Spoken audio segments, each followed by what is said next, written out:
Pam pararam, pararam, pararam. Pam pararam, pararam, pararam. Pam pararam, pararam, pararam, pararam. Favela. Pam pararam, pararam, pararam. Pam pararam, pararam, pararam. Pam pararam, pararam, pararam, pararam. Favela. Tudo que a favela me ensinou, tudo que lá dentro eu aprendi, vou levar comigo aonde eu for. Eu também vou, eu vou na humildade procurando ser feliz. Pam pararam, pararam, pararam. Pam pararam, pararam, pararam. Pam pararam, pararam, pararam, pararam. Favela. Olá, eu sou Mônica Francisco e essa é mais uma da série de entrevistas do Memória Viva. Hoje, aqui no Alemão, a gente entrevista Alain Brum, coordenador do Raízes em Movimento. Tudo bom, Alain? Tudo ótimo. Alain, você é uma grande referência, uma grande liderança aqui do Alemão. Não só aqui no Alemão, mas fora também, né? Você é formado em Ciências Sociais. E estou fazendo doutorado em Planejamento Urbano, no IPU. Então, isso persegue a sua vida, né? Olhar o coletivo, pensar habitação, moradia. Quando você lembra do seu primeiro momento no coletivo? Tive dois momentos distintos que me levaram para esse universo, né? Acho que o primeiro foi uma casualidade. Eu tinha acabado de entrar na faculdade, não estava morando no Alemão e trabalhava tirando xerox na Fundação Getúlio Vargas, em Botafogo. Trabalhava na gráfica. Foi o único emprego que eu fui mandado embora, porque eu não tirava xerox, eu ficava lendo. E lá é uma biblioteca de ciências sociais. Até ali, eu achava que ia fazer publicidade, ia ser publicitário. Aquele momento ali mudou minha vida, porque eu comecei a gostar das ciências sociais, eu fiz vestibular para ciências sociais e entrei na UERJ. Esse foi uma primeira guinada. E logo na sequência, teve um concurso para dar aula em favela, para educação de jovens e adultos, nos primeiros 6 meses de faculdade. E meus parentes todos aqui, todo mundo aqui, eu tinha já saído daqui na adolescência, e aí eu falei, não, vou fazer para o Alemão, e eu volto para dar aula. E aí quando eu vou dar aula para educação de jovens e adultos, eu começo a me envolver no pré-vestibular, os pré-vestibulares comunitários, e começo a me envolver também com os próprios moradores, que eram meus alunos. Esses dois grupos é que vai começando a germinar todo o processo que está aí hoje, né? Então, acho que esse é o momento do coletivo, né? Do dar aula para a educação de jovens e adultos. Acho que esse foi o momento que o coletivo emergiu. Quem você diria que foi a sua grande referência? As primeiras referências daqui do Complexo do Alemão, né? Então eu tenho aqui muito a Marisa, né? A Marisa do Adeus é uma pessoa que tem uma luta de décadas, né? Então é uma pessoa para mim que foi muito referência no primeiro momento, né? E isso no sentido da luta pela saúde, no sentido mais amplo, que a Marisa sempre foi uma militante nesse sentido, né? É uma lutadora que tem um histórico fantástico aqui no Alemão. E a outra pessoa foi mais de quem trouxe elementos para pensar grupo, organização, instituição, pensar uma atuação mais aprofundada, mais substanciada. Apesar que eu acho que ele não sabe disso, infelizmente já faleceu, que é o poeta do Verdejar, né? Então, o Verdejar foi o primeiro momento em que eu vi um grupo já articulado antes de começar todo esse trabalho. Então, a atuação ela vai se dando a partir, inicialmente, com essas duas referências locais, né? Depois vieram outras referências, né? Aí você tem referência dentro da universidade, tem referência entre outras favelas. Então eu posso citar, claro, você e Itamar são referências para mim desde o primeiro momento, né? O Machado é uma pessoa assim, de uma generosidade e de uma abertura que para mim foi muito importante na minha vida, né? Hoje tem algumas outras referências pontuais, mas eu acho que se eu falar uma pessoa na universidade, na academia, para mim sempre foi o Machado, né? Desde muito antes da gente estar mais próximo dentro da universidade. Como é que se constituiu essa sua articulação com esses grupos? Como foi isso? As tensões, né? As resistências, mas também o que fortaleceu. Fala um pouquinho pra gente como é que foi isso nessa sua trajetória no Alemão, né?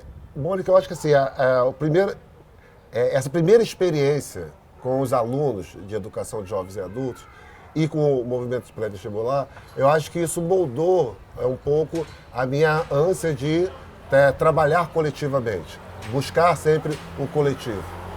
Quando começo a frequentar e debater junto ao Verdejar, que não fica dentro do complexo, fica no Engenho da Rainha, mas dentro do mesmo maciço, né? Esse processo de estar no coletivo e construir, isso foi me constituindo o tempo todo, dali por diante, até hoje. O Raiz hoje é uma instituição que tem um histórico de vários momentos tentar criar arenas coletivas, né? Então, esse processo de formação e, ao mesmo tempo, de resgatar o que veio antes de eu iniciar esse trabalho dentro do Complexo do Alemão, tudo isso foi me trazendo novos elementos.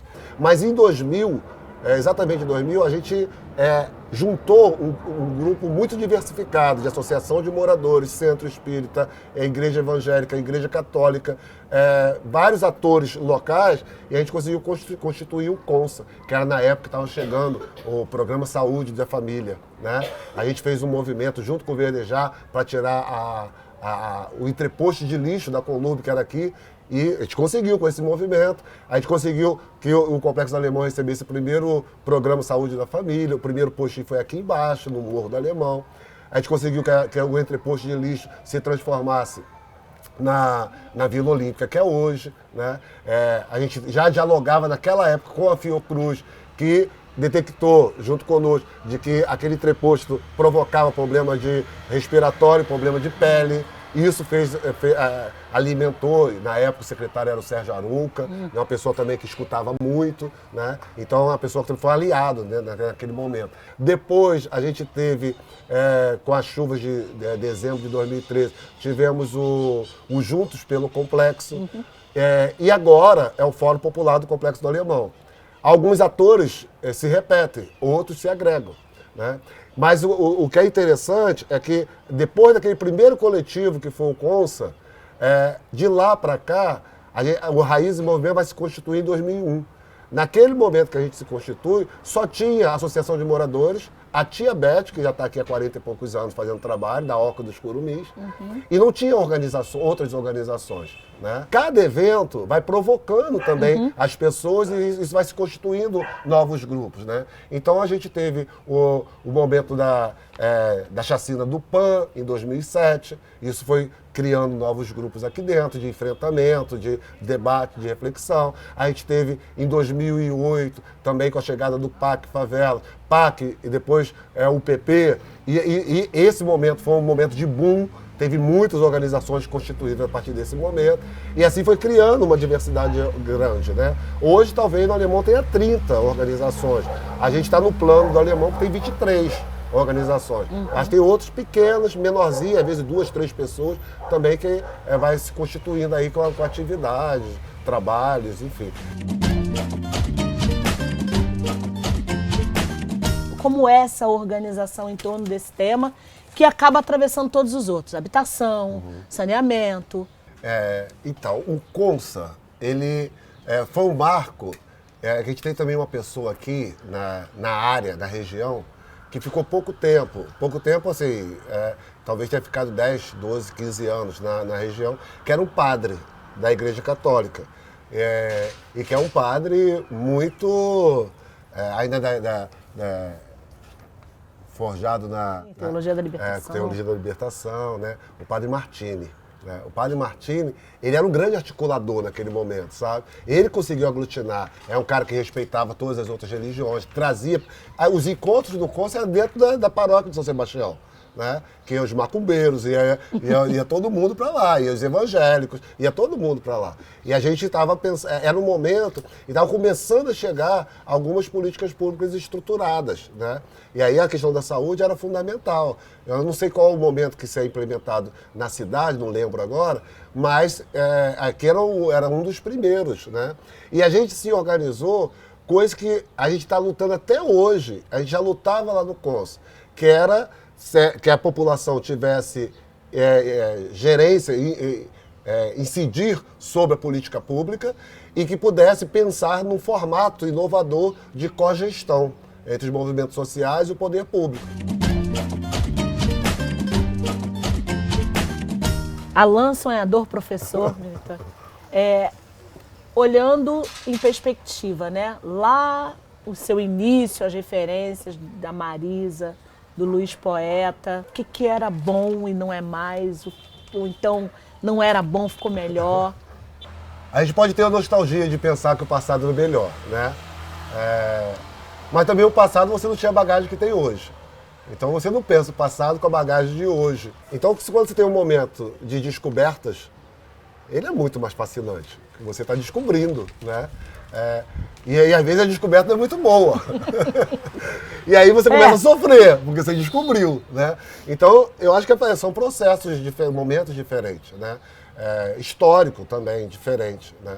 Então, quando eu estou me descobrindo e me constituindo nesse lugar que eu estou hoje, para mim era muito mais rico, era muito mais sedutor, né? E também era muito mais ingênuo, muito ingênuo, né? E aí eu acho que são momentos, era gostoso demais viver aquele momento, mas com clareza de que aquele momento era aquele momento, né? A gente não tinha tantas organizações, a gente não tinha as implicâncias que tem hoje, as implicâncias que isso tem. Por um lado, hoje, nas favelas, aqui pelo menos no Alemão, eu posso dizer que a gente está vivenciando uma arena coletiva mais articulada, com a diversidade grande de atores. Isso é muito bom, né? Porque a gente avança olhares e pontos de vista diferentes, ao invés de você estar conduzindo um processo com uma, duas organizações só, olhares limitados, né? Essa estratégia tem data de validade ou você acha que ela vai se ampliar? Da favela como cenário? Eu acho que a favela sempre vai ser cenário, sempre vai ser apropriada para diversos usos, né? Ela sempre foi, na verdade, né? Em diversos momentos ela foi apropriada. Eu acho que essa é mais uma nova forma de se apropriar. Mas isso tem a ver com a apropriação cultural do capitalismo, talvez isso, a gente pode chamar assim, né? Isso foi com desde a época da escola de samba, com a capoeira, com o rap, com o funk, tudo é apropriado e se transformado, né, numa mercadoria para o mundo, né? Mesmo que continue com a criminalização interna do funk, criminalização da favela, etc. Mas para o mundo essa estética, né, ela vai sendo vendida, né? E sem nenhum compromisso de mudança desses espaços, mas num olhar romantizado, né, de que a favela parece que parece quase que vende que a imagem que a favela é gostosa de viver. A favela venceu? De jeito nenhum. Quem venceu são as pessoas individualmente, que falam que a favela venceu. É exatamente aí. A favela não venceu. Ainda não. E está longe de vencer, muito longe, né? Esse negócio de a favela venceu, isso é muito marketing individual de quem conseguiu ir para outro espaço, né?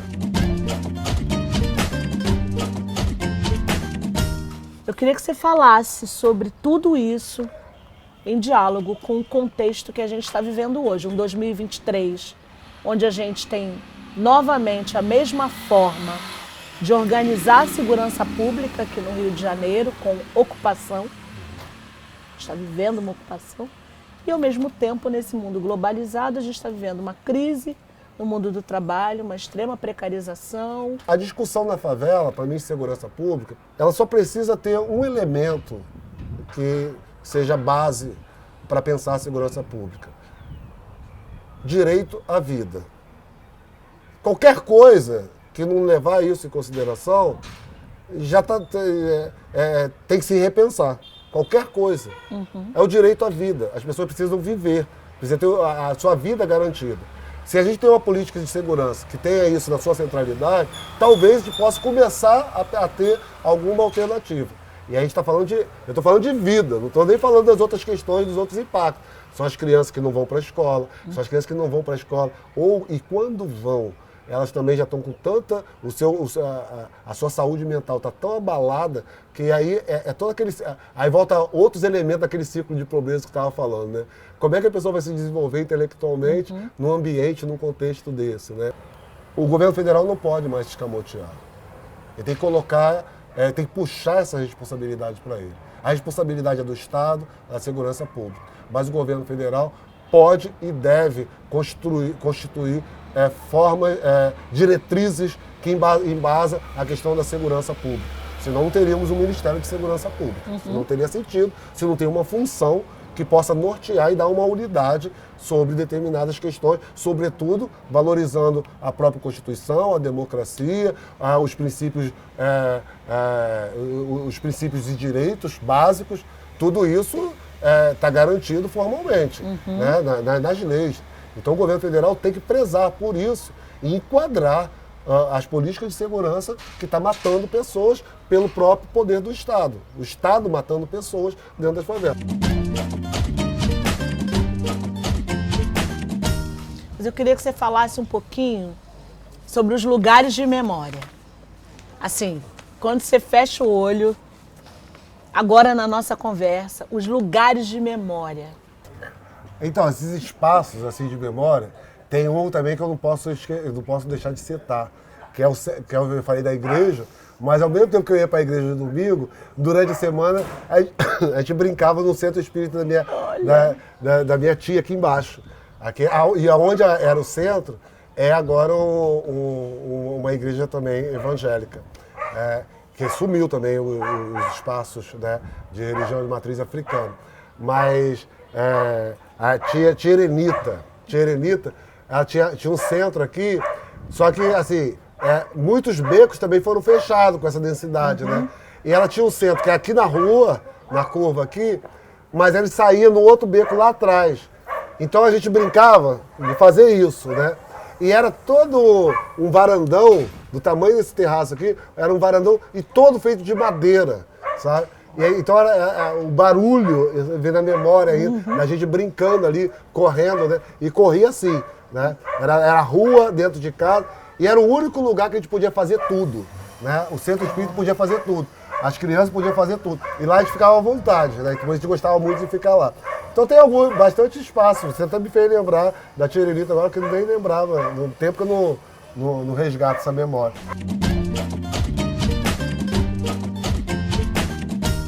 Você, sonhador, tô vendo aqui que você trouxe uns materiais que tem a ver com esse lugar que a gente está, que é o Raízes. Sim.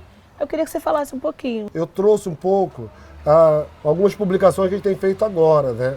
Porque eu acho que toda essa história que eu estou contando aqui, essas lembranças que eu estou tendo aqui nesse bate-papo, foi o que também me motivou a fomentar esse grupo, né? Que começa como Grupo Sociocultural Raízes em Movimento. Hoje é Instituto Raízes em Movimento. Então a gente quer aquele jargão que a gente utilizou há muito tempo, destruir muros e construir pontes, né? Nessa vibe, então nós somos Raízes, mas a gente quer se movimentar na cidade. E aí surgiu Raízes em Movimento. Como que a gente quer a nossa favela no futuro? Então, acho que essas produções aqui têm muito a ver com isso, né? Quando a gente está falando de processo participativo, de gestão compartilhada, de definir os nossos próprios rumos. Por exemplo, essa praça que está aqui em frente. Né? Essa praça a gente construiu com os diversos conhecimentos, conhecimento técnico, o conhecimento do pessoal da Faculdade de Arquitetura. A gente foi construindo, escutando o morador.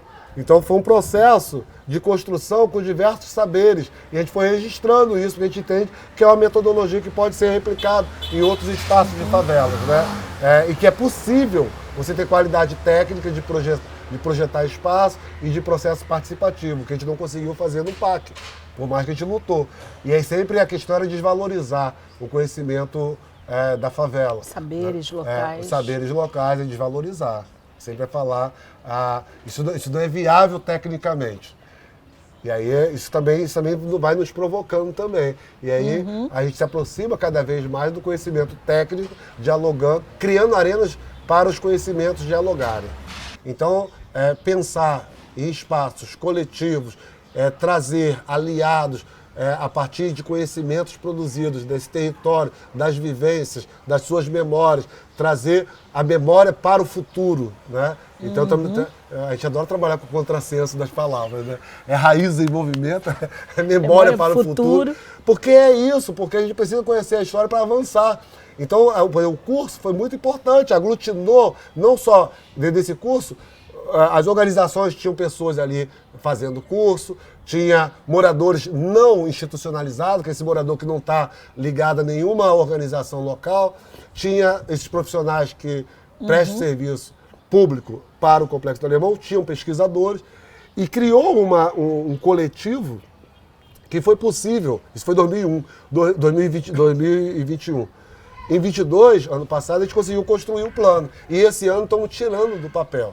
Então a gente já conseguiu tirar 2.400 unidades habitacionais, compromisso com o Ministério das Cidades, conseguimos tirar uma luta de 12 anos, que é o Instituto Federal no Complexo do Alemão, que já vai começar a construir agora. A gente conseguiu avançar, né, nesse diálogo de debate, de discussão e de envolvimento de diversidade de atores numa gestão compartilhada de intervenção urbanística, aliado à universidade, porque a universidade, onde estou fazendo o doutorado, não só lá, mas a discussão de planejamento urbano tem se avançado de que intervenção urbana, a urbanização não pode mais ser projeto, ela é processo, né? E elas são camadas que têm que ser colocadas. Então, avançando tanto com o conhecimento local, com as lutas, mas também com o conhecimento científico, de debates e discussões de décadas da universidade sobre a urbanização de favela, a gente está aliando esses conhecimentos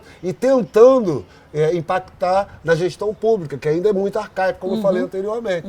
Mas a gente tem avançado com a diversidade de atores envolvendo dentro desse processo. Então, e aí eu acho que isso pode resumir um pouco esse momento que a gente está vivenciando hoje, talvez seja o caminho possível do Alan Sonhador de pensar mudança significativa. E aí, quando você vê uma Secretaria Nacional das Periferias pegar o Plano do Alemão e colocar como uma referência nacional, porque os antigos métodos de processos participativos, eles estão começando a cair em desuso por eles estarem arcaicos.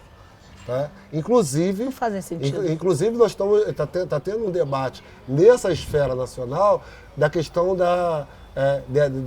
do formato, né? O formato de conselhos, etc. Até isso está sendo problematizado. Não que não seja importante, porque é importante, tá? Mas a gente está vivendo um momento de transição de criar alternativa para a radicalização do processo democrático. E a gente entende que o trabalho que ele está fazendo hoje, articulado no Alemão, ele pode ser inspirador para uma nova era, uma nova correlação de forças, uma nova forma de gerir políticas públicas, de propor políticas públicas e de monitorar políticas públicas também, porque o nosso próximo passo agora é estruturar um observatório de políticas públicas interinstitucional no Alemão para poder avançar.